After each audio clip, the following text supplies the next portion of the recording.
A secret meeting happened with no cameras and no reporters. Only contracts were quietly signed that could change the technology world. For years, Americans dreamed of bringing jobs back home. They wanted iPhones, Xboxes, and laptops proudly showing, "Made in USA." But the reality looks very different today. Apple moves factories to India, Amazon builds in Mexico, Microsoft expands across Asia. These companies did not return to the US, they left China but also left American workers waiting without new jobs. New factories are opening but not in America. Instead, jobs are created for workers in other countries far away. Let's start with Apple, the world's richest and most famous tech company. More than 90% of iPhones were once made in China, now falling to 70%. But don't expect new factories in Ohio or Texas anytime soon. Apple is instead building new hubs in India and Vietnam for production. In India, Foxconn builds huge plants in Tamil Nadu for Apple devices. In Vietnam, iPad and AirPod factories grow quickly with thousands of workers. Apple is spreading risks by moving away from China's control. But that doesn't mean cheaper iPhones or new jobs for Americans. The dream of "Made in USA" is fading fast. Apple talks about safety, not about creating jobs for American workers. Google is also following a similar path.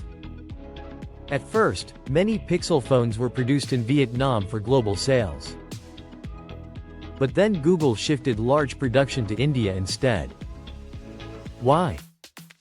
Because tariffs from Vietnam are higher compared to India's lower rates.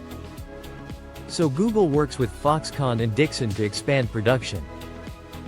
For Google, it saves money, but for America, no jobs arrive. Your Pixel phone may come from India, but never from Ohio factories. Google still leads AI in Silicon Valley, but workers build devices in Asia. Microsoft is another example of this shift. Xbox and Surface devices now roll out of Vietnam factories, not America.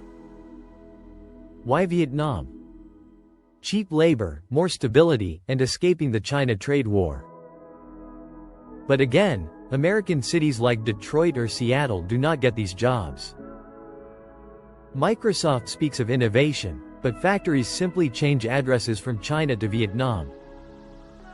Americans still buy products, but wages and jobs go overseas. Amazon chose a different direction for expansion. It produces Kindle and Fire TV devices in India, not America. At the same time, Amazon builds massive warehouses in Mexico. This helps avoid tariffs and use cheaper labor near the US border. Amazon calls this global growth and expansion. But in truth, it means fewer jobs created inside the United States. Prime members in America still enjoy fast delivery every day. But behind that speed are Mexican workers paid very low wages. So Apple, Google, Microsoft, and Amazon all moved factories abroad. They cut risks and saved costs, but America lost jobs and pride. The dream of "Made in USA" is fading quickly today. And American workers are left behind with fewer chances and higher struggles. This is the irony of globalization. Americans pay for prime delivery, but Mexican workers run inside the warehouses. After Amazon moved production, Meta was the next company to follow the path. A company that talks about global connection but keeps production away from China. Meta once changed its name to prove it believed in the metaverse dream. A virtual world where you can work, play, and even forget real-life debt. But reality looks very different from the dream world they promote every day. Meta's VR Quest headsets are now assembled in Vietnam instead of China's factories. The reason is the same as Apple, Google, and Microsoft gave before. China brings risk with shutdowns, trade tensions, and government pressure on tech. Meta will not depend on a country that could close its borders overnight. So Vietnam is now a hub making phones, laptops, and VR glasses. For Americans, the story has not changed even a little bit today. Jobs continue to move abroad and never return to American cities or towns. You can sit in Chicago wearing VR glasses and enjoying the metaverse dream. But those same glasses are made in Vietnam, not in any US factory. You can act like a global CEO in the virtual world on the headset. But in the real world, factory jobs are disappearing for American workers. Zuckerberg says the metaverse will bring millions of jobs in the future. But he never explained clearly where those jobs will actually be created. Americans dream of new chances inside virtual worlds sold by these tech giants. But workers in Asia and Mexico are the ones building the products. Meta's business move makes sense for costs and risk control in production. But for American workers, it is the same old disappointing story again. 5 tech giants, 5 different strategies for moving production away from China. But the result is always the same: no new jobs for Americans. That closed-door meeting was more than just a business strategy of companies. It was part of a bigger shift in global power and control. Americans still spend their money on these products every single year. But they are not the ones being paid for building them anywhere. Apple now builds more iPhones in India and Vietnam instead of China. Google left Beijing and moved production lines from Vietnam to India. Microsoft makes Xbox and Surface devices in factories inside Vietnam today. Amazon set up giant warehouses across the border in Mexico for products. Meta now assembles its VR Quest headsets inside Vietnam's growing industry. 5 companies, 5 choices, but all showing the same repeating pattern. Avoid China, lower costs, and leave American workers without new opportunities. This feels like history repeating itself, just in another new form. In the 1970s, steel, cars, and clothes left the United States. They moved to Japan, South Korea, and Mexico for cheaper production bases. Today it is iPhones, laptops, and VR glasses instead of cars and clothes. Technology changes quickly, but the old business logic stays the same. Profits are spread worldwide while American jobs slowly disappear everywhere. All these decisions were made quietly behind closed doors in private meetings. No live streams, no worker promises, only spreadsheets about costs and risks. The public only learns the truth when the final products arrive home. Labels now read, "Made in India," "Made in Vietnam," or "Shipped from Mexico." Americans pay for these goods but never take part in the decision.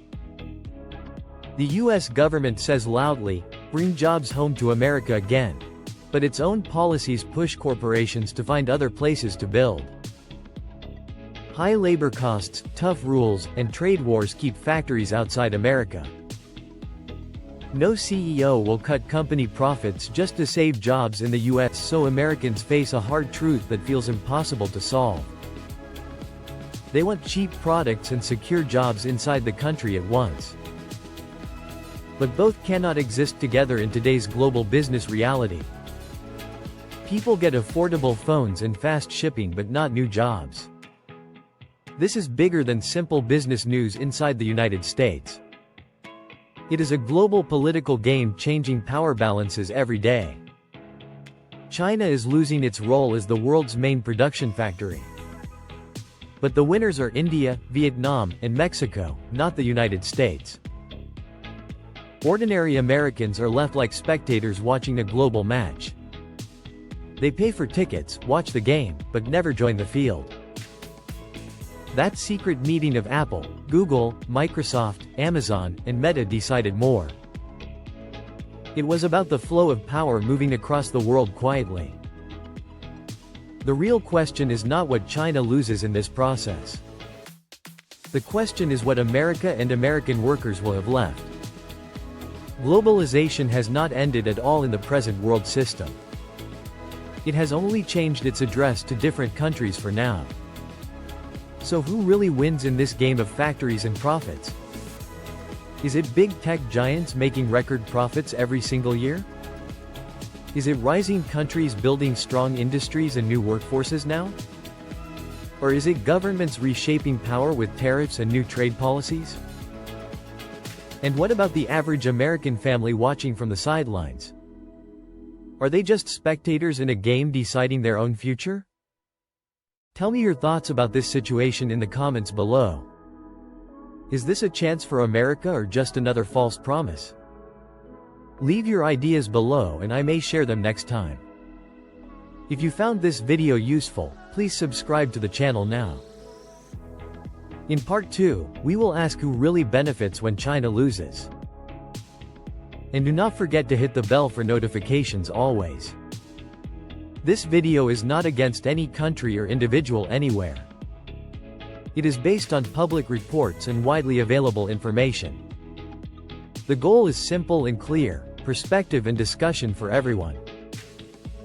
Thank you for staying until the end of this video today. See you again in the next video coming very soon.